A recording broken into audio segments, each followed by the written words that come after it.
Go ahead. Hello everyone, my name is Sierra Cosperez, and my topic is implementing universal health care. One woman, Susan Finley, was laid off from her job at Walmart. After losing her job, Finley also lost her health insurance. 3 months later, she died in her apartment after avoiding the doctor to treat flu-like symptoms.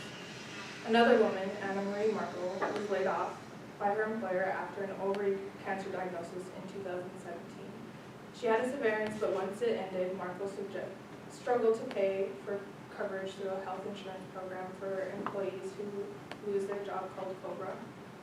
Ultimately, Markle decided to stop receiving treatment due to rising costs and debt. She died at the age of 52. These are only 2 women out of thousands of Americans that were not able to receive the treatment they needed due to health insurance and medical costs. For years, the United States had many proposals for universal health care, but never seemed to be implemented. According to the World Health Organization, universal health care is all people have access to the full range of quality health services they need when and where they need them, without financial hardships. It covers the full continuum of essential health services, from health promotions to prevention, treatment, rehabilitation, and palliative care. On March 30th, 2010, President Barack Obama would make history by signing Patient Protection and Affordable Care Act into law. This can also be known as Obamacare. This allowed many Americans to afford health insurance and allowed health insurance to those with pre-existing conditions. This made Americans have to have insurance, and if you were not insured, you would have to pay a penalty. This brought light to many Americans, however, the fight for universal health care continues.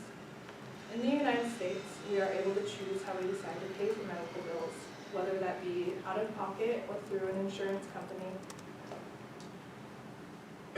Whereas Canada, for example, the government is basically the insurance company, and the government pays the hospitals for their citizens, leaving them little to nothing to pay.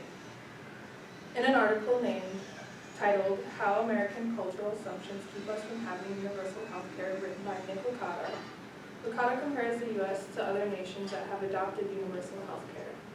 The two of the comparisons are retail drugs and life expectancy. A study on retail drug spending per capita from 1980 to 2015 showed that the U.S. spent more than 9 other high-income nations of similar population sizes. For example, Americans spent $1,011 annually, while Australia, Canada, France, Germany, and the United Kingdom spent considerably less. Germany came the closest to the U.S., spending $686 a year. Findings concluded that the Americans consume similar amounts of drugs as people in other countries, so the high U.S. cost was not due to the greater demand. In the U.S., the average life expectancy is 79.11 years, which ranks 46 out of 148 countries based on the latest United Nations Population Division estimates. We rank last among economically developed democracies. On average, citizens in the 3 nations with our closest cultural heritage, Canada, England, and Australia, live 5 years longer than Americans. Licata also states in 2019, survey by Statistica revealed that only 33% of Americans were satisfied with our national healthcare system. Compared to other economically developed democracies, the UK ranked the highest with 53% satisfied, followed by Australia, France, Canada, Spain, Germany, South Korea, Japan, Italy, and the US. The Statistica survey also showed that 43% of Americans were dissatisfied with our health system. Most countries that have universal health care have to pay higher taxes. This is their way of ensuring their citizens with health care. If the U.S. decides to implement universal health care, this is most likely how we will also pay for that, for universal health care.